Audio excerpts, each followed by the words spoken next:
Hello बच्चों, कैसे हैं आप सब लोग। देखिए, हम पढ़ रहे हैं 12th क्लास की केमिस्ट्री का एक चैप्टर जिसका नाम है कोऑर्डिनेशन कंपाउंड्स। इस चैप्टर के अंदर एक सेशन हम पहले भी कवर कर चुके हैं, एक वीडियो पहले हम कवर कर चुके हैं और आज सेशन नंबर 2 होने वाला है, राइट। आज हम क्या क्या कवर करेंगे। आज हम डिफरेंट टाइप के कॉम्प्लेक्स देखेंगे। पहले तो क्लासिफिकेशन करेंगे कॉम्प्लेक्सेस का, किस किस तरह के कॉम्प्लेक्स हो सकते हैं, किस किस तरह के कोऑर्डिनेशन कंपाउंड्स होते हैं। आयुपैक नोमेनक्लेचर, जिसके अंदर एक कंपाउंड का फॉर्मूला अगर आपको दे रखा हो तो उसका नाम लिखना, और अगर नाम दे रखा हो तो उसका फॉर्मूला लिखना, दोनों चीजें हम कवर करेंगे, राइट। और इसके अलावा आइसोमेरिज्म, अलग अलग तरह की बहुत सारी आइसोमेरिज्म होती है, यहां से बहुत क्वेश्चन पूछे गए हैं अभी तक, है ना। वो सारी चीजें आज हम कवर करने वाले हैं।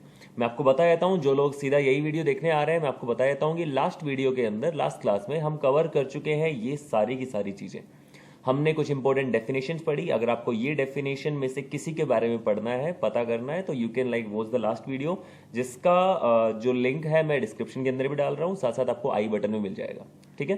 हियर दूसरा, वर्नर थ्योरी की बात करते हैं। तो वर्नर थ्योरी हमने किया, प्राइमरी सेकेंडरी वैलेंस पता किया हमने क्या होता है, और अलग अलग तरह के लिगेंड्स के बारे में हमने जाना, ठीक है। तो बहुत सारे लिगेंड्स के बारे में जाना, उनके नाम हमने देखे, किस किस तरीके से उनकी आइडेंटिसिटी होती है, कैसे वो बॉन्डिंग करते हैं, वो सारी चीजें हम कवर कर चुके हैं, राइट।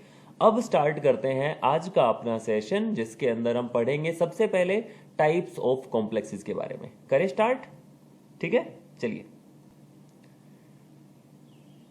तो चलिए शुरू करते हैं। टाइप्स ऑफ कॉम्प्लेक्सेस के बारे में हम जानना स्टार्ट करते हैं सबसे पहले, ठीक है। देखिए, कॉम्प्लेक्स कितने तरह के होते हैं, ये चीज हम सबसे पहले समझ रहे हैं कि कॉम्प्लेक्स के ऊपर चार्ज कैसा है।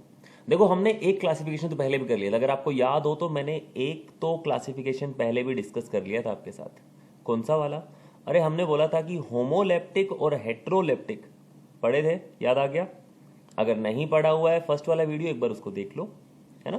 तो दो तरह के अपने पास कॉम्प्लेक्सेस हो सकते हैं, होमोलेप्टिक एंड हेट्रोलेप्टिक। होमोलेप्टिक जिसके अंदर सारे के सारे लिगेंड एक जैसे होते हैं, जैसे कि ML4 टाइप का कोई लिगेंड, कोई कॉम्प्लेक्स आ गया, ML6 टाइप का कोई लिगेंड कोई कॉम्प्लेक्स आ गया, तो ये कैसे हो जाते हैं? होमोलेप्टिक। और अगर एक भी लिगेंड अगर अलग हो जाता है, MA2BCDE, राइट, हमने कितनी तरह के लिगेंड लिए? 5 तरह के, है ना। MA3B3 दो ही तरह के लिगेंड लिए हैं, MA4B2 और A2B4, इस तरह के जितने भी लिगेंड है, A5B, ये सब के सब किस तरह के होने वाले हैं? हेट्रोलेप्टिक। तो जहां पर लिगेंड्स अलग अलग तरह के मिल जाते हैं, उनको हम क्या बोल देते हैं?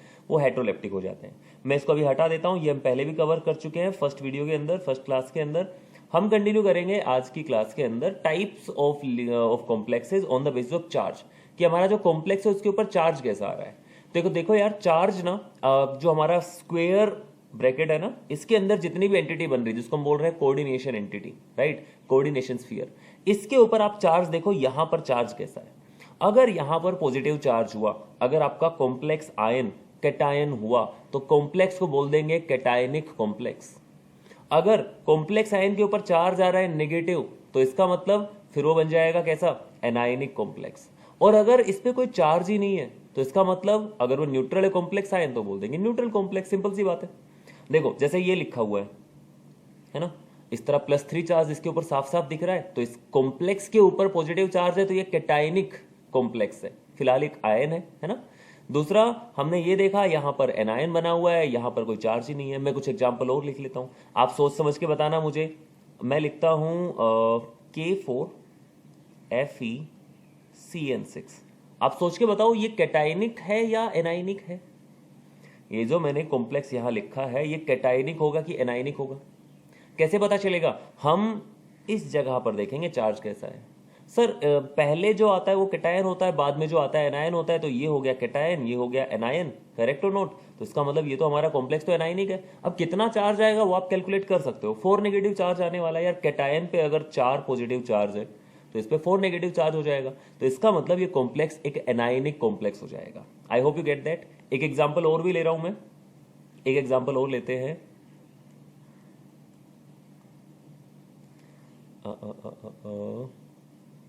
ठीक है, यही ले लेते हैं। साफ साफ दिख रहा है आपको? इस तरह पूरा फॉर्मूला मिल सकता है या फिर चार्ज के साथ मिल सकता है। अगर चार्ज साथ मिल रहा है तो फिर तो डायरेक्टली पता चल जाएगा। चार्ज के बिना मिलेगा तो वो कैसा हो जाएगा? वहां पे आपको चेक करना पड़ेगा, कैटायन आप लेके चल रहे हो, एनायन लेके चल रहे हो कॉम्प्लेक्स को, ठीक है।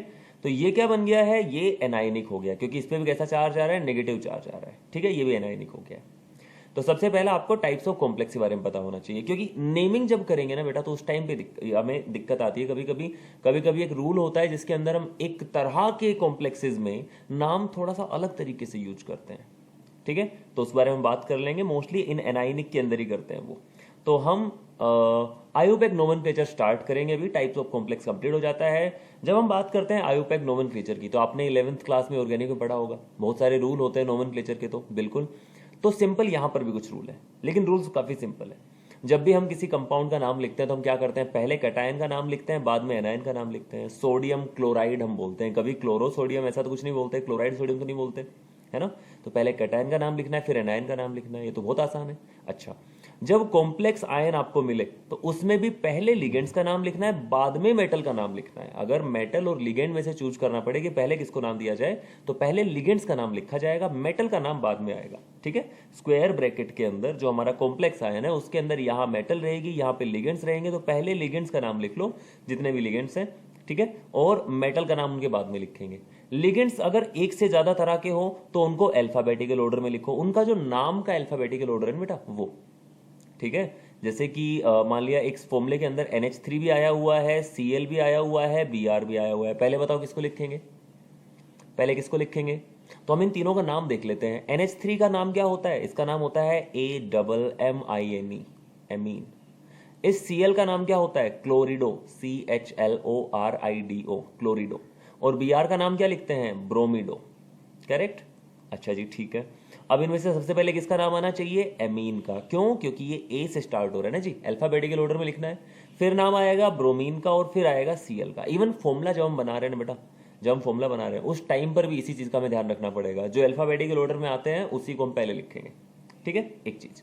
और नाम का अल्फाबेटिकल ऑर्डर देखते हैं। मान लो NH3 भी एक नहीं है, दो NH3 है, तो क्या करें, अरे तो डाई अमीन कर दो। तो अगर एक से ज्यादा लिगेंड्स मिलते हैं आपको एक जैसे, तो उसके लिए हम प्रीफिक्स यूज कर लेते हैं, डाई, ट्राई, टेट्रा, इस तरह से।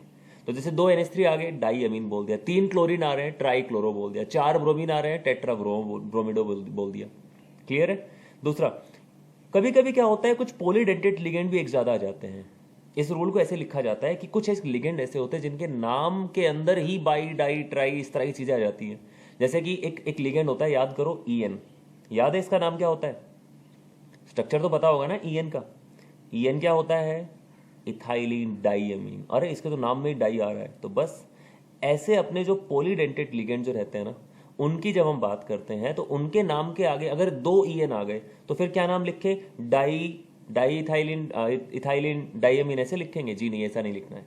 तो अगर 2 आ गए हैं EN तो उसके नाम के आगे हम लिखेंगे बिस। इसके नाम के आगे क्या लिखेंगे, बिस लिखेंगे। अगर 3 आ रहे हैं तो ट्रिस लिखेंगे। अच्छा, एक चीज और देखो, यहाँ पे जो डैश लगा के दे रखा है ना, डाई, ट्राई, डैश, ये डैश नहीं लगाना नाम के अंदर, ठीक है। बिस लिख रहे हो तो भी ब्रैकेट के अंदर लिख दो आप, बिस ब्रैकेट के अंदर इथेन 1,2 डाइअमीन, और फिर ब्रैकेट बंद कर दिया, अगले लिगेंड पे चले जाओ। 3 आ रहे तो ट्रिस कर दिया, 4 आ रहे तो टेट्राकिस, हालांकि इतना तो नहीं मिलेगा, है ना। हो क्या रहा है, एक्चुअली हम बोल रहे हैं पॉलीडेंटेड लिगेंड है, मोस्टली है पॉलीडेंटेड लिगेंड है। तो अब यार कोई अगर बाईडेंटेड लिगेंड भी लेके चलूं तो हमने 4 से, अगर 4 उस तरह के लिगेंड मिल गए तो टोटल कोऑर्डिनेशन नंबर ही 8 हो जाएगा। हमने तो इस तरह के पढ़े ही नहीं है। हम बोल रहे हैं हमारे सिलेबस के अंदर 4, 5, 6 वाले हैं, 4 और 6 वाले, 4 और 6 कोऑर्डिनेशन नंबर वाले कंपाउंड ज्यादा इंपॉर्टेंट है हमारे लिए, ठीक है। अच्छा, अब देखो वो रूल आ गया जिसके बारे में हम बात कर रहे थे। In anionic complexes Latin name of central metal ending with 8 is mentioned. इसका क्या मतलब है, अगर आपको पता चल गया कि कॉम्प्लेक्स है एनाइनिक, मतलब पहले आपने किसी कैटायन का नाम लिख दिया, उसके बाद स्क्वायर ब्रैकेट में आप लिख रहे थे, पहले लिगेंड्स का नाम लिख दिया, जो भी थे अल्फाबेटिकल ऑर्डर के अंदर आपने लिख दिया उनका नाम। 6 थे तो हेक्सा भी लगा दिया उसके नाम के आगे, एक जैसे थे तो एक जगह पे लिख दिया उनको। फिर मेटल का नाम जब लिखने लगे ना, तो इस मेटल का नाम लैटिन, ग्रीक, जो भी उनका नाम होता था वो नाम हम लेंगे और नाम थोड़ा सा चेंज करके पीछे जोड़ देंगे 8, ठीक है, इस तरह से। मतलब जैसे कोबाल्ट है, अगर कोबाल्ट मेटल है यहाँ पे तो कोबाल्ट का नाम बना देंगे कोबाल्टेट। कोबाल्ट के पीछे क्या जोड़ दिया, कोबाल्टेट बना दिया जैसे कि, ठीक है। Fe लिखा हुआ है तो Fe का नाम क्या लिखेंगे, अब Fe को सर आयरन बोलते हैं। अरे लैटिन नेम ढूंढो, ये नाम आया कहां से था, Fe क्यों बोला इसको, क्योंकि इसका नाम फेरम रखा गया था, है ना। इसका नाम कर देंगे फेरेट। सिल्वर को आर्जेंटिनेट, कहाँ से बना था ये? अर्जेंटीना से बना था ये, है ना, अर्जेंटिनम। तो अर्जेंटिनम की बजाय अर्जेंटिनेट बना दिया हमने इसको। पैलेडियम को पैलेडेट बोल देंगे, है ना, कॉपर को क्यूपरेट बोल देंगे, निकल को निकलेट, जिंक को जिंकेट, इस तरह से 8 नाम के पीछे जोड़ देंगे। और लास्ट जो पॉइंट है, जो लास्ट आपका रूल है, वो रूल क्या है कि मेटल जो रहेगी उसके नाम के बाद उसका ऑक्सीडेशन नंबर वो लिखना है रोमन न्यूमेरिकल्स में। जैसे कि हम कुछ एग्जाम्पल ले लेते हैं, सारे के सारे रूल्स आपके कवर हो जाएंगे वहां पर। जैसे पहला ये कंपाउंड दिया हुआ है, इसका नाम हमें लिख के दिखाना, इसका नाम क्या होगा? चलिए स्टार्ट करते हैं। पहले तो आप ये देखो कि इसके ये जो कॉम्प्लेक्स है वो कैटाइनिक है कि एनाइनिक है, बताओ मुझे, ये कैटाइनिक है कि एनाइनिक है? अब इसमें स्ट्रक्चर में देखो, पहले ये कॉम्प्लेक्स आया है, फिर Cl आया है, तो पहले तो कैटायन आता है, ये तो कैटाइनिक है, ठीक है, तो कैटाइनिक है तो फिर तो ज्यादा दिक्कत नहीं आनी चाहिए। चलिए इसका नाम लिखते हैं हम। हमने बोला कि पहले कैटायन का नाम लिखना है, बाद में एनायन का नाम लिखना है, लिख देंगे, कोई इश्यू नहीं है। पहले कैटायन का नाम लिखने लगे तो पहले तो कॉम्प्लेक्स ही है, इसमें भी पहले लिगेंड्स का नाम लिखेंगे। पहले NH3 का नाम लिखना है, NH3 का नाम होता है एमीन, है ना, और कितने एमीन है? 6 एमीन है, तो इसका मतलब पूरा लिख दो हेक्सा एमीन। अब ये छोटी छोटी चीजें आपको देख लेनी है, देखो ध्यान से। मैंने हेक्सा और एमीन जब लिखा ना तो उसमें 2 बार ए आ रहा था, तो ऐसा नहीं कि मैंने ए की अपनी मर्जी ड्रॉप कर दिया। एमीन की स्पेलिंग AMM लिखी है मैंने, ध्यान रखना इस चीज का। Hexa amine cobalt. सर इसको कोबाल्टेट क्यों नहीं बनाया? अरे ये कैटाइनिक लिगेंड है ना भाई, है ना, और कोबाल्ट के साइड में इसका ऑक्सीडेशन नंबर लिखेंगे, अभी कैलकुलेट कर लेते हैं, जगह छोड़ देते हैं। और लास्ट में 3 क्लोरीन है, 3 हो चाहे 5 और नाम लिखेंगे क्लोराइड। अब ध्यान से देखो, मेरी बात को समझो आप। ये जो जो पूरा नाम लिख रहे हैं ना, इसमें कैटायन के नाम के बीच में, इस कॉम्प्लेक्स के नाम के बीच में कोई स्पेस नहीं देना है, कोई गैप नहीं देना है। जब क्लोराइड आए ना, हमें पता चल गया हाँ कैटायन का नाम पूरा हो गया, अब एनायन का नाम आ रहा है, तब बीच में स्पेस देंगे हम। क्या आपको ये बात समझ में आई? इसका ऑक्सीडेशन नंबर निकालते हैं। चलो x का मान लेते हैं, इसका ऑक्सीडेशन नंबर। NH3 पे तो कोई चार्ज होता नहीं है, 3 क्लोरीन है, उनका चार्ज हो गया -3, total charge 0, x is equal to +3। तो बस यहीं पे लिख देंगे +3। और 3 वैसे 3 नहीं, सिंपल नहीं बनाना है, इस तरह से लिखना है। डन। दूसरे कंपाउंड का नाम लिखते हैं, दूसरे कंपाउंड का नाम लिखते हैं। देखो ये किस तरह का कॉम्प्लेक्स है, कैटाइनिक है कि एनाइनिक है? सर ये तो एनाइनिक है। क्यों? क्योंकि सोडियम पहले आ गया, वो कैटायन है, तो जिंक जो वाला जो कॉम्प्लेक्स जो बचा है वो क्या हो गया? वो एनायन बन गया।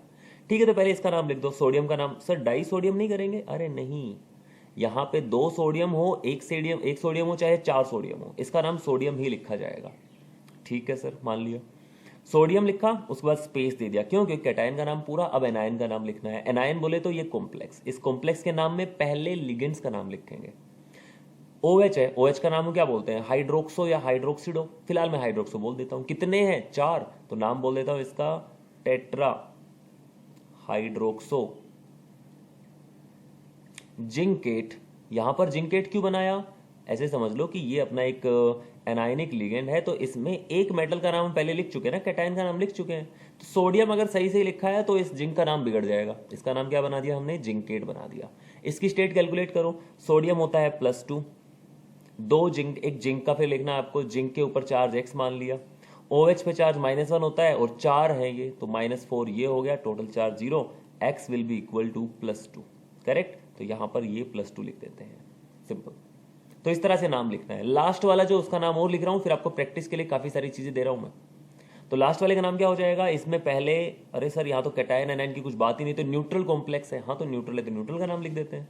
4 CO है, CO का नाम होता है कार्बोनिल, तो नाम हो जाएगा टेट्रा कार्बोनिल। क्या नाम बना? Tetra carbonyl. और फिर निकिल, इसको निकलेट नहीं बनाया, नहीं, एनायनिक के अंदर बनाते हैं सिर्फ और सिर्फ। निकिल की स्टेट क्या होगी आप कैलकुलेट कर देखो। x, CO पे charge 0 is equal to 0, total charge तो कुछ है नहीं, तो x की वैल्यू 0 ही आ गई, बस इसको 0 लिख देंगे। तो यही इसका नाम हो गया है, टेट्रा कार्बोनिल निकिल।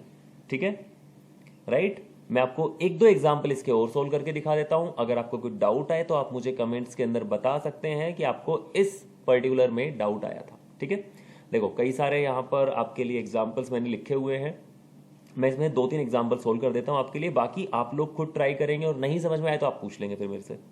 ठीक है, चलिए कौन सा वाला करके दिखाऊं, कौन सा टफ लग रहा है आपको? पहला ही कर देता हूं। एक तो सबसे पहले वाले का नाम क्या होने वाला है? सर ये तो न्यूट्रल कॉम्प्लेक्स लग रहा है, कोई चार्ज ही नहीं है इसके ऊपर, तो हाँ तो कोई बात नहीं, नहीं है तो अच्छी बात है।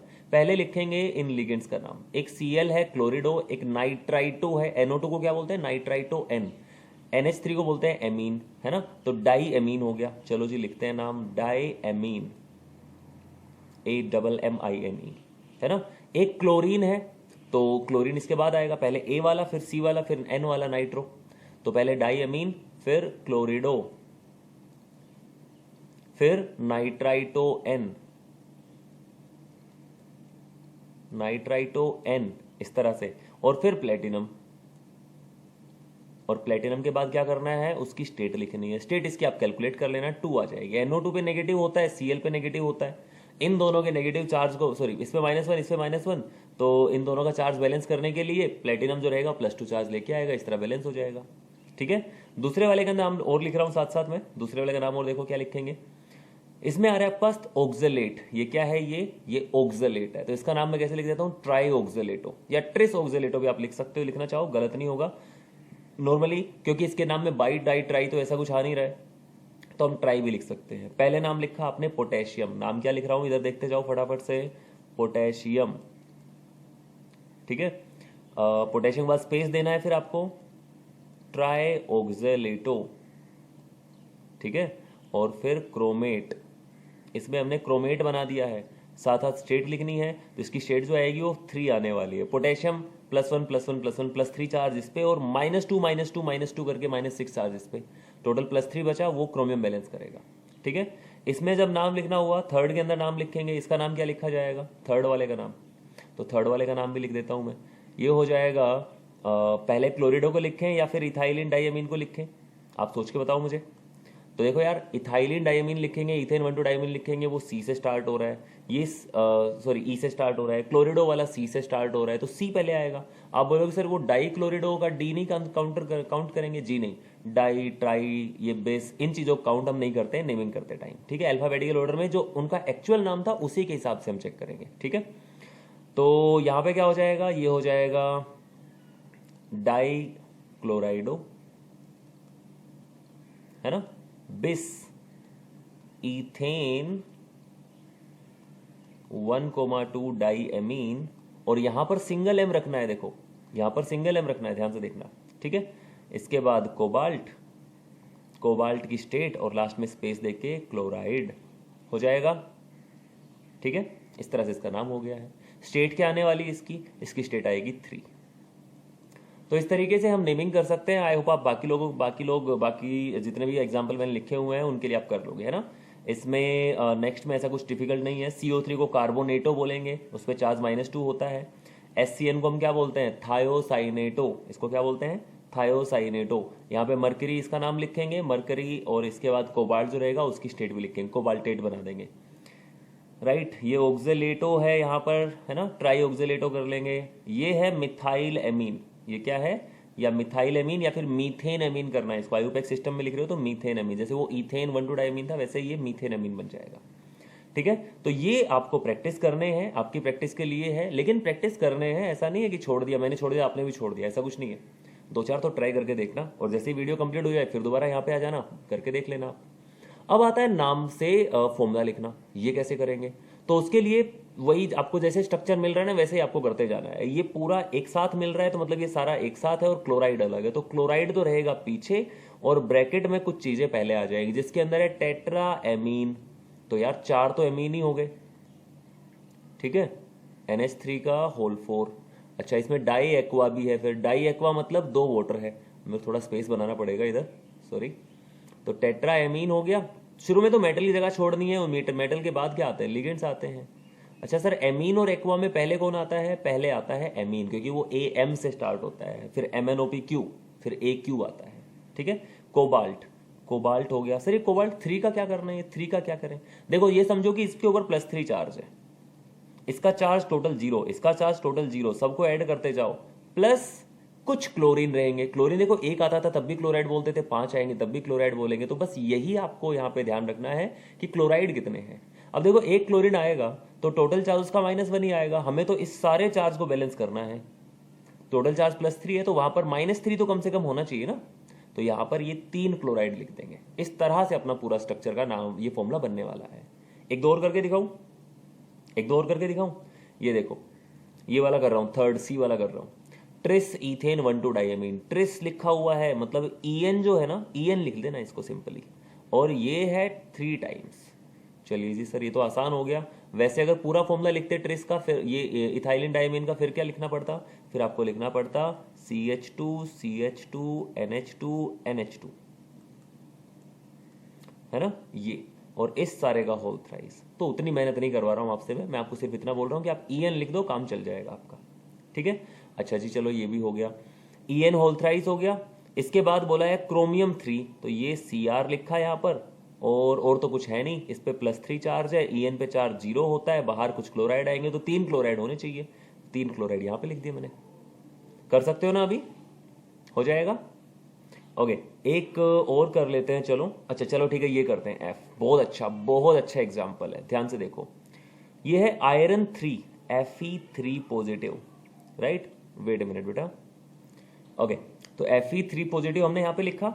इसके बाद क्या लिखा हुआ है, इसके बाद तो लिखा हुआ है सर हेक्सासाइनाइडो फेरेट 2। हेक्सासाइनाइडो के लिए लिखता हूं मैं CN होल 6, है ना, और फेरेट लिखा है तो Fe2 पॉजिटिव। अब इनके चार्ज को कैसे बैलेंस करें, इस पे चार्ज कुछ +3 है, कुछ मल्टीप्लाई भी करना पड़ेगा, है ना।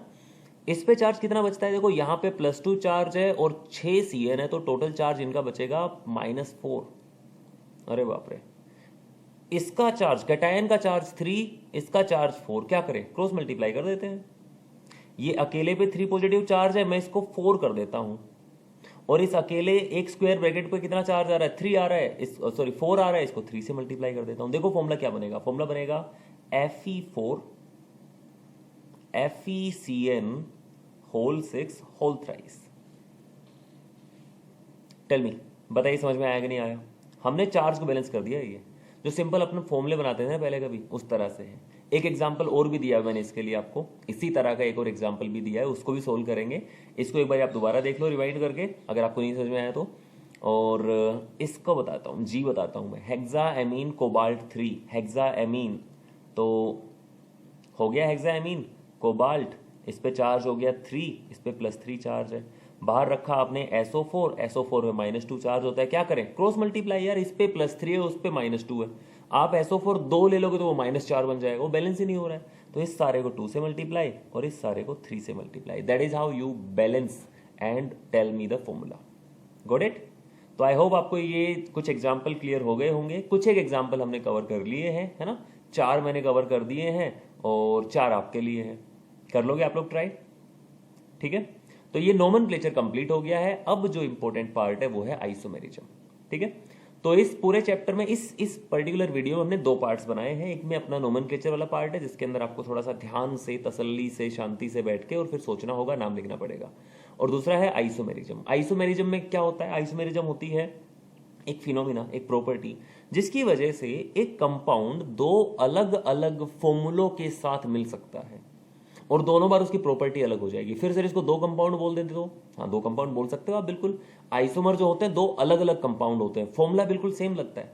एक छोटा सा एग्जांपल आपने पढ़ा होगा ग्लूकोज का और फ्रक्टोज का, फॉर्मूला दोनों का सेम है और प्रॉपर्टी दोनों की अलग है। ग्लूकोज की जगह फ्रक्टोज तो नहीं मिल रहा है आपको, है ना, केवल फ्रक्टोज खाते जाओगे तो खाना फिर तो लाइक अच्छा नहीं होने वाला है आपके लिए, ठीक है।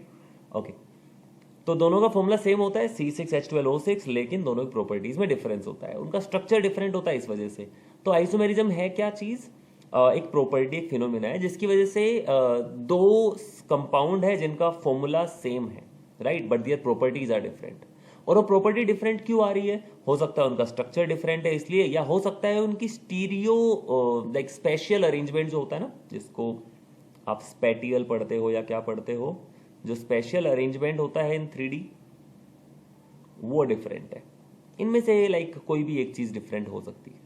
इन दोनों क्या मतलब है, स्ट्रक्चर का और ये अरेंजमेंट का मतलब अलग अलग होता है। हाँ जी, इन दोनों का मतलब अलग अलग है।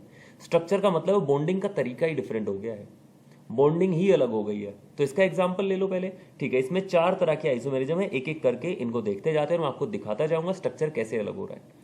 पहला समझो लिंकेज आइसोमेरिज्म क्या होता है। लिंकेज मतलब बॉन्डिंग, है ना, लिंकेज का तरीका ही अगर चेंज हो जाए तो फिर तो लिंकेज आइसोमेरिज्म। एक साइंटिस्ट थे ये जॉर्गेनसन, है ना, उन्होंने बताया था कि देखो ये जो कंपाउंड आपके सामने रखा हुआ है ना, ये जो फॉर्मूला है एक्चुअल में ये 2 तरह का मिल सकता है। एक तो मिलता है रेड कलर का, और एक मिलता है येलो कलर का। अरे भाई साहब, फॉर्मूला सेम है, कलर ही डिफरेंट हो गया, दो अलग अलग चीजें बन गई, ये तो बिल्कुल। हाँ जी, तो यहां पर एक्चुअल में हो क्या रहा है, एम्बाइडेंटेड लिगेंड अपने पास एक, पता है ना एम्बाइडेंटेड लिगेंड क्या है? जिन्होंने नहीं पढ़ा है एम्बाइडेंटेड लिगेंड, वो एक बार इसको जरूर पढ़ लेना है, एम्बाइडेंटेड लिगेंड क्या होता है बेटा।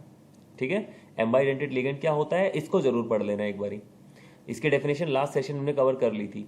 ऐसे लिगेंड जो जिनके पास दो डोनर एटम होते हैं और वो कभी किसी से बॉन्डिंग कर लेते हैं, कभी किसी से बॉन्डिंग कर लेते हैं, इस तरह के लिगेंड्स को हम क्या बोलते हैं, एम्बाइडेंटेड। ठीक है, तो एम्बाइडेंटेड लिगेंड कौन सा है यहाँ पर, NO2। अगर किसी कॉम्प्लेक्स के फॉर्मूला में आपको इस तरह का एम्बाइडेंटेड लिगेंड मिल जाए तो वो क्या बोलेगा कि यार मेरी मर्जी, मैं नाइट्रोजन से बॉन्ड बनाऊं या ऑक्सीजन से बॉन्ड बनाऊं।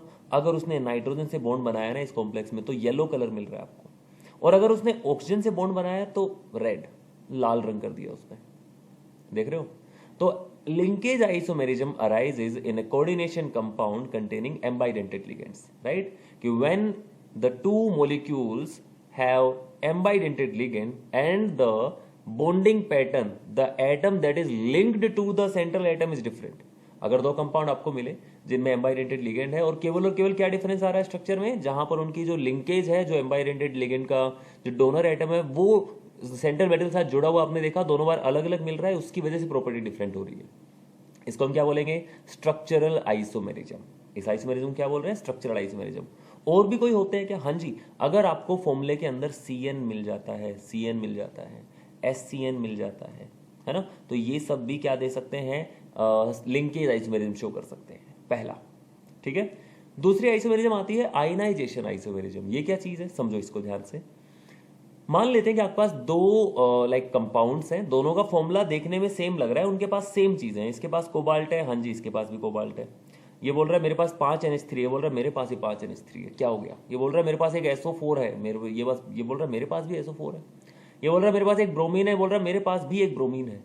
तो डिफरेंस कहां आ रहा है? जब इन दोनों को पानी के अंदर हमने घोला तो पहले वाला बोला मैं तो यहां से रिलीज करने वाला हूं एक Br नेगेटिव। ये भाई साहब आपने क्या कर दिया, Br नेगेटिव रिलीज कर दिया। हाँ जी ठीक है, दूसरे वाले से बात करी, चलो जी आप भी आयनाइज हो जाओ। वो आयनाइज किया तो यहां से मिला CONH3 Br, तो स्क्वायर ब्रैकेट के अंदर है, उसका तो कुछ नहीं बिगड़ेगा। ये 2 पॉजिटिव और SO4 2 नेगेटिव। इसने सल्फेट आयन दिया है, फॉर्मूला तो सेम था लेकिन आयन अलग अलग दे रहे हैं वो।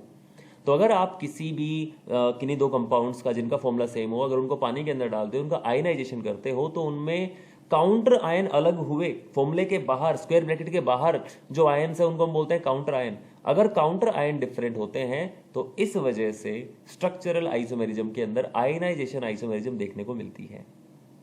ठीक है, आयनाइजेशन आइसोमेरिज्म आपको देखने को मिलेगी अगर काउंटर आयन्स डिफरेंट है। मतलब जो आपका जो काउंटर आयन है ना, उसके पास पोटेंशियल है कि वो लिगेंड भी बन सकता है, और वो चाहे तो बाहर काउंटर आयन की तरह भी रह सकता है। चलिए जी ठीक है, काउंटर आयन की तरह अगर जा सकता है अंदर बाहर, अगर इस तरह से एक्सचेंज अगर आप कर पा रहे हो तो इसका मतलब फिर आयनाइजेशन आइसोमेरिज्म देखने को मिलेगी। तीसरा, सोलवेट आइसोमेरिज्म। सोलवेट तो वो होता है ना, सोल्वेशन कभी होता है, आपने कौन सा सोलवेंट लिया है, हाँ वही सारी चीजें हैं। देखो आपको दो एग्जांपल देता हूं, दो स्ट्रक्चर है ये, एक स्ट्रक्चर ऊपर वाला है ना, और एक ये स्ट्रक्चर नीचे वाला हो गया। इन दोनों स्ट्रक्चर्स को ध्यान से देखना, इन दोनों का कलर जो रहता है ना अलग होता है। ऊपर वाले का स्ट्रक्चर कैसा है, ऊपर वाले का स्ट्रक्चर जो रहता है वो वॉयलेट कलर का रहता है, और नीचे वाले का स्ट्रक्चर कैसा रहता है, नीचे वाले का जो स्ट्रक्चर है वो रहता है ग्रे ग्रीन कलर का। दोनों में डिफरेंस है, हाँ जी। फॉर्मूला तो सेम ही लग रहा है, इसके पास एक क्रोमियम है, एक क्रोमियम है, 6 H2O है, 5 अंदर है, एक बाहर है, H2O बाहर है। तो ये तो सोलवेंट की तरह, मतलब जैसे हाइड्रेट बनते थे, याद है वो ब्लू विट्रोयल, ग्रीन विट्रोयल, है ना। विट्रोयल क्या होता था, इस तरह से CuSO4.5H2O। पीओपी का फॉर्मूला आता था ना, कैल्शियम सल्फेट हेमीहाइड्रेट। तो ये हाइड्रेट जो था, ये H2O जो था, ये कैसे रह रहा है, ये बाहर रह रहा है। बस ऐसा ही कुछ यहां पर होने वाला है। अगर सोलवेंट, जो सोलवेंट मॉलिक्यूल है वो लिगेंड की तरह भी बिहेव कर सकता है और वो बाहर हाइड्रेट फॉर्म करके भी रह सकता है, तो इसका मतलब सोलवेट आइसोमेरिज्म देखने को मिल सकती है आपको। और जब वाटर रहता है तो उसको हाइड्रेट आइसोमेरिज्म बोल देते हैं। सोलवेट बोल रहा है तो इसका मतलब सोलवेंट की बात हो रही है, जनरल सोलवेंट, और हाइड्रेट बोल रहा है इसका मतलब H2O है फॉर्मूले के अंदर। ठीक है, तो solvate isomers differ by whether or not a solvent molecule is directly bonded to the central atom or merely present as free solvent molecule in the crystal lattice.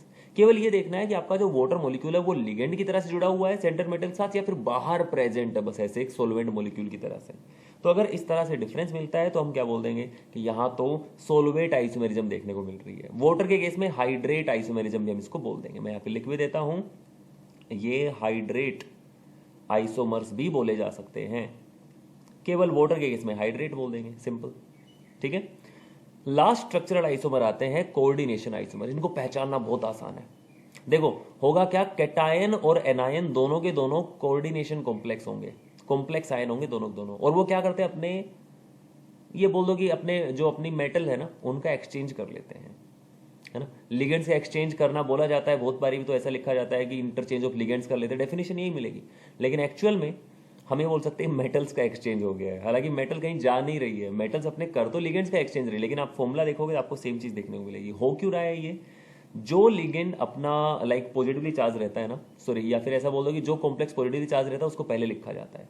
तो जैसे अगर मैं केवल और केवल ये लिख दूं कि लिगेंड्स का एक्सचेंज हो जाता है, तो बहुत सारे बच्चे इसको ऐसे लिख देते हैं कि एक तो ये हो गया, लिगेंड्स का एक्सचेंज करना है, CN को यहां ले गए, NH3 को यहां ले गए, ऐसा लिख दिया। अब ये जो दूसरा वाला लिखा है नहीं, ऐसे सही नहीं है। क्यों, पहले NH3 वाले को लिखो आप, पहले किसको लिखेंगे, NH3 वाले को ही लिखेंगे। तो दूसरा वाला जो बनेगा वो बनेगा NH36 और COCN6। जो कैटायन आता है वो पहले आता है, एनायन बाद में आता है, राइट। तो इस तरीके से आपको इस चीज का ध्यान रखना है। अगर आपसे कभी पूछ लिया जाता है फॉर्मूला बना के दिखाओ, तो आई गेस आप फॉर्मूला बना के अब दिखा दोगे। ठीक है, ये अपना करेक्ट स्ट्रक्चर रहेगा, करेक्ट फॉर्मूला रहेगा, राइट। अब अपने नेक्स्ट पार्ट पे चलेंगे जिसका नाम है स्टीरियो आइसोमेरिज्म, राइट। करे स्टार्ट। देखो बेटा, स्टीरियो वर्ड आपने बहुत बार सुना होगा। स्टीरियो वर्ड कहाँ कहाँ सुना है आपने, ईयरफोन्स वगैरह सुने हैं ना। ईयरफोन्स के अंदर लाइक स्टीरियो साउंड का एक फीचर आता है कभी कभी। आजकल तो ईयरबड्स वगैरह पता नहीं क्या क्या चीज़ें आ गई है, स्पीकर्स के अंदर होता है, इधर उधर से, सामने से, आगे से, पीछे से, हर तरफ से आवाज़ आती है, लेफ्ट राइट से, है ना। ऐसा लगता है कभी कभी, वो स्टीरियो इफेक्ट्स है साउंड्स के, है ना। तो स्टीरियो वर्ड का मतलब हो गया 3D स्पेस के अंदर आपको किस तरह की चीज़ें मिल रही है। स्टीरियो आइसोमेरिज्म के अंदर क्या होता है, जो अपना मोलिकुलर फॉर्मूला होता है वो सेम होता है, molecular formula same, but structural formula, अच्छा स्ट्रक्चरल फॉर्मूला कैसा रहेगा, वो भी सेम, स्ट्रक्चरल फॉर्मूला सेम। तीसरा, अगर मैं बात करता हूं जो कॉन्फ़िगरेशंस रहती हैं, कॉन्फ़िगरेशन वो होगी डिफरेंट, या फिर 3D अरेंजमेंट की अगर बात करते हैं वो होगी डिफरेंट। अच्छा जी, ऐसा कुछ होने वाला है, मतलब मोलिकुलर फॉर्मूला सेम होगा दो कंपाउंड्स का, उनका स्ट्रक्चरल फॉर्मूला भी सेम होगा, कॉन्फ़िगरेशन उनकी डिफरेंट होगी। जैसे आपने ऑर्गेनिक के अंदर पढ़े हो, आपको याद हो, हमने सिस और ट्रांस आइसोमर पढ़े हुए हैं, है ना। जैसे मैं ब्यूट 2ईन के अंदर इस तरह से दो आइसोमर बना सकता हूं, इसको क्या बोलते थे, इसको बोलते थे सिस ब्यूट 2ईन, याद है कि नहीं है। और ट्रांस ब्यूट 2ईन कैसा दिखता था, ट्रांस ब्यूट 2ईन ऐसा दिखता था। देखो एक बारी, याद आ रहा होगा आपको, है ना, भूली भटकी पुरानी यादें। ट्रांस ब्यूट 2ईन, कुछ लोगों ने ऑर्गेनिक पहले कर ली होगी, उनको बिल्कुल पता होगा आराम से इस चीज़ का, है ना। तो ये अपने स्टीरियो आइसोमर्स हैं, एक्चुअल में ये ज्योमेट्रिकल आइसोमर्स हैं। स्टीरियो आइसोमेरिज्म दो तरह की होती है, एक तो होती, मैं थोड़ा सा स्पेस बना लेता हूँ यहाँ पर, इनको हटा रहा हूँ। एक तो होती है ज्योमेट्रिकल आइसोमेरिज्म और एक होती है ऑप्टिकल आइसोमेरिज्म। ज्योमेट्रिकल और ऑप्टिकल, ज्योमेट्रिकल में क्या होता है, ज्योमेट्री डिफरेंट हो जाती है। जैसे ये दोनों जो आए थे सिस और ट्रांस, ये कैसे थे, सिस आइसोमर्स थे, सिस और ट्रांस जो थे वो ज्योमेट्रिकल आइसोमर्स थे। तो this type of isomerism arises in heteroleptic ligands, heteroleptic complexes. Homoleptic में हो ही नहीं सकता ऐसा कुछ, due to different possible geometric arrangement of the ligand. Ligands का जो अरेंजमेंट है ना वो अलग अलग आ रहा है, इस वजह से ज्योमेट्रिकल आइसोमेरिज्म में देखने को मिलती है। जैसे कि अगर कोऑर्डिनेशन नंबर 4 हो स्क्वायर प्लेनर के अंदर, और ऑक्टाहेड्रल ज्योमेट्री मिल जाए कोऑर्डिनेशन नंबर 6 में, वहां पर बहुत कॉमन है। सर टेट्राहेड्रल में मिलेगी क्या, टेट्राहेड्रल में ज्योमेट्रिकल आइसोमेरिज्म नहीं मिलती बेटा, याद रखना। ज्योमेट्रिकल आइसोमेरिज्म टेट्राहेड्रल कॉम्प्लेक्सेस में नहीं मिलेगी। कहाँ मिलेगी, स्क्वायर प्लेनर में और ऑक्टाहेड्रल के अंदर। स्क्वायर प्लेनर जहां पर DsP2 हाइब्रिडाइजेशन होती है। ओके, पहले वाला स्ट्रक्चर जो है ना थोड़ा सा कट गया है, एक बार देख लो उसको। देखो क्या क्या स्ट्रक्चर हो सकता है, हम ये बोल सकते हैं कि यार अपने पास ना जो लिगेंड्स है NH3 और NH3, अगर वो आस पास है 90 डिग्री एंगल पे है तो हम बोल देंगे वो सिस है, और अगर वो आमने सामने चले गए इस तरह से तो हम क्या बोलेंगे, ये ट्रांस है। सिस साथ में है, ट्रांस एक दूसरे के टक्कर में है, ठीक है, ऑपोजिट खड़े हो जाते हैं एक दूसरे के। एक फॉर्मूला ये भी हो सकता है MX2L2। इसका मतलब क्या है कि मेटल के पास 2X है 2L है, तो X और X आमने सामने रख सकते हो, LL आमने सामने आ जाएंगे। या फिर M के पास X और X साथ साथ आ जाए और L और L एक साथ साथ आ जाए, ये सिस बोल दिया जाएगा, ये ट्रांस बोल दिया जाएगा। क्लियर है ना। एक ये भी हो सकता है कि यार 4 अलग अलग अपने पास लिगेंड्स आ गए, 4 अलग अलग लिगेंड है ABCD, जैसे एक NH3 जोड़ा, एक pyridine जोड़ा, एक NO2 नाइट्राइटो जोड़ा, एक NH2OH हाइड्रोक्सिलेमीन जोड़ा।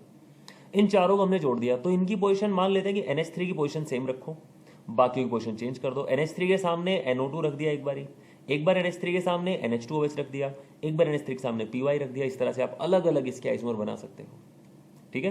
प्रोबेबिलिटी का खेल है, मैथ में आपने पढ़ा हुआ है, प्रोबेबिलिटी का खेल है बस। इसके बाद स्क्वायर प्लेनर कॉम्प्लेक्सेस के अंदर कभी कभी क्या होता है, अनसिमेट्रिकल बाइडेंटेड लिगेंड आ जाते हैं, ठीक है, जिनके लिए कॉमन फॉर्मूला ऐसे लिखा जा सकता है MAB होल ट्वाइस। ये क्या चीज है, मेटल के पास AB जोड़ना है, तो जैसे ये AB इस तरह से आपस में जुड़ा हुआ है, ये एक बाइडेंटेड लिगेंड था। अब दूसरा AB ऐसे भी जुड़ सकता है, और मेटल के पास अगर एक AB को आपने ऐसे जोड़ दिया तो दूसरा वाला ऐसे भी तो जुड़ सकता है। आप देखो B और B एक साइड हो सकते हैं, B और B आमने सामने भी हो सकते हैं, तो वहां से भी सिस और ट्रांस पहचान लोगे, ठीक है। तो इन सब के अंदर आपको ज्योमेट्रिकल आइसोमेरिज्म देखने को मिल रही है। क्लियर है सबको, ठीक है।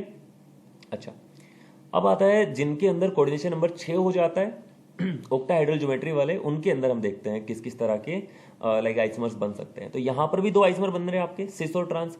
फॉर्मूला लिया MA2B4, 6 में से 2 एक जैसे लिगेंड है, 4 एक जैसे हैं, तो जो 2 एक जैसे हैं उनको आप 90 डिग्री एंगल पे रख सकते हो, या फिर आमने सामने करके 180 डिग्री एंगल पे रख सकते हो। अगर उनको साथ साथ रखा तो साथ वाले को सिस बोलते हैं, टक्कर में चला गया तो फिर ट्रांस बोल देंगे, सिंपल। ये हो गया एक MA2B2, जिनमें से एक जो है वो कैसा है, बाइडेंटेड, जैसे कि ये है बाइडेंटेड लिगेंड। तो EN और EN एक साथ साथ रख दिए, CL साथ साथ रख दिए तो सिस हो गया, और आमने सामने रख दिया CL को और EN को, तो क्या बन गया, ये ट्रांस बन गया है। करेक्ट। चलिए, ये एक एग्जाम्पल हो गया। एक टाइप और आती है जो कि बहुत इंपॉर्टेंट है, जहां से बहुत बार क्वेश्चन पूछे जाते हैं, जो कि है फैक एंड मर, फेशियल एंड मेरिडोइनल, है ना, फेशियल एंड मेरिडोइनल, ठीक है। ये 2 तरह के अपने पास लाइक आइसोमर बन सकते हैं, ज्योमेट्रिकल आइसोमर। ये कब देखने को मिलेगा, जब 2 ही तरह के लिगेंड हो और दोनों 3-3 हो, इक्वल नंबर में हो। जैसे कि MA3B3 टाइप का फॉर्मूला मिलेगा, ठीक है। यहां पे स्ट्रक्चर लिखा हुआ किसका है, CONH3 होल थ्राइस और NO2 होल थ्राइस। आप बोलेंगे सर ये NO2 तो लिंकेज वाली आइसोमेरिज्म भी शो कर सकता है, ये तो एम्बिडेंटेड लिगेंड है। बिल्कुल शो कर सकता है। फिलहाल मैं सिर्फ NO2 अगर लेके चलूं तब भी ये 2 तरह का अरेंजमेंट दिखा रहा है। तीनों NO2 90 डिग्री एंगल पे अगर आ जाए, ये इसके साथ 90 है, ये इसके साथ 90 है, ये आपस में 90 है। और एक ये कर लो आप कि NH3 के सामने एक NH3 रख दो, बाकी तीसरा NH3 आप कहीं पे रख सकते हो, तो NO2 के सामने भी NO2 आ जाएगा। यहां अगर कोई बंदा खड़ा हो जाए ना, तो उसके सामने तो ये NO2 की पूरी पूरी दीवार बन के दिखाई देने लग जाएगी। इसको हम बोलते हैं फेशियल। एक फेस बना दिया, ट्राइगोनल फेस बना दिया उसने। यहां पर ऐसा कोई फेस नहीं बनने वाला है, बल्कि यहां पर तो 2 NH3 एक लाइन पे एक एक्सिस में मिलेंगे, 2 NO2 भी एक एक्सिस में मिलेंगे, वहां ऐसा कुछ नहीं होने वाला है। तो इनको आप याद रख लेना, फेशियल और मेरिडोइनल किस किस तरह के अपने लाइक आइसोमर्स हो सकते हैं। एक छोटी सी बात आपको और बताता हूं मैं, बहुत अच्छी चीज। देखो, अगर आपने कोई सोचा कि सर मैं तो मेटल के पास 6 की 6 चीजें अलग अलग लिख देता हूं, ABCDE और F, ये सारी चीजें मैंने जोड़ दी, मेटल के पास 6 अलग अलग लिगेंड जोड़ दिए, तो यहां से अगर आप टोटल कोशिश करोगे ना, तो टोटल 15 ज्योमेट्रिकल आइसोमर्स बन जाएंगे, 15 टोटल ज्योमेट्रिकल आइसोमर बन जाएंगे। और इस तरह का एक ही ऑक्टाहेड्रल कॉम्प्लेक्स जो रहता है वो अभी तक एग्जिस्ट कर पाया है, जिसके अंदर bromine, chlorine, iodine, nitro, NH3 और पिरिडीन जो है वो रह पाए हैं मेटल के साथ, ठीक है। तो इस तरह का एक ही जो अपना ऑक्टाहेड्रल कॉम्प्लेक्स है वो अभी तक हमें मिल पाया है। Got it. लास्ट में स्टीरियो आइसोमेरिज्म की दूसरी टाइप और बता देता हूं आपको, जिसका नाम है ऑप्टिकल आइसोमेरिज्म। इसमें क्या होता है, ऑप्टिकल आइसोमर जो रहते हैं they are mirror images that can not be superimposed on each other. देखो जैसे दो चीजें मैं लिखता हूं, एक लिखा मैंने लेटर आर, इसकी मिरर इमेज बनाई, कैसी दिखेगी इसकी मिरर इमेज? शीशे में, शीशे के सामने खड़ा करोगे तो ऐसा दिखाई देगा यार। अब इसको यहां से एज इट इज उठाओ, चलो एक काम करता हूं, मैं इसको उठा ही लेता हूं यहां से, एक सेकेंड रुकना भाई, है ना। मैं इसकी मिरर इमेज बनाता हूं और इस तरह इसको सुपर इंपोज कराने का मतलब है इसके ऊपर रखेंगे, देखेंगे ये इसको ढक पाता है कि नहीं ढक पाता है। देखना एक बारी, मैं इसको पूरे को यहां से उठा लेता हूं और उठा के इसको यहां लेके आता हूं। क्या इसने इसको अपने आप को ढका? जी नहीं, ये नहीं ढक सकता है। क्लियर ना? तो ये अगर ढक ही नहीं सकता है तो नॉन सुपर इंपोजेबल है ये। तो आर जो है ना वो ऑप्टिकली एक्टिव होगा और इसकी मिरर इमेज और ये खुद आर, ये दोनों अलग अलग कंपाउंड्स की तरह बिहेव करेंगे। तो अगर कोई कंपाउंड की मिरर इमेज अपने कंपाउंड को सुपर इंपोज नहीं कर पाती है तो वो कंपाउंड अलग एग्जिस्ट करता है, वो मिरर इमेज अलग एग्जिस्ट करती है। इनकी प्रॉपर्टीज में बहुत ज्यादा डिफरेंस नहीं होता है, केवल एक प्रॉपर्टी डिफरेंट मिलेगी जो है ऑप्टिकल एक्टिविटी या ऑप्टिकल रोटेशन, है ना। एक जो बोलेगा कि लाइट को मैं राइट साइड में रोटेट करवाऊंगा, दूसरा बोलता है कि मैं प्लेन पोलराइज लाइट को लेफ्ट साइड में रोटेट करवाऊंगा। ऑप्टिकल एक्टिविटी के बेस पर मैं आपको एक वीडियो अलग से दे दूंगा इस चैप्टर के तुरंत बाद, है ना, क्योंकि ऑर्गेनिक में बहुत काम आने वाली है वो। तो आई ट्राई कि उसकी वीडियो भी आपको जल्दी जल्दी मिल जाए। और इस तरह से अगर दो चीजें मिल जाती है, जो नॉन सुपर इंपोजेबल मिरर इमेजेस होती है वो इनेंशियोमर होते हैं। बहुत सारे लोगों ने ऑर्गेनिक में पढ़ रखा होगा, इनेंशियोमर के बारे में नहीं पढ़ा है तो हम आगे पढ़ लेंगे, डोंट वरी।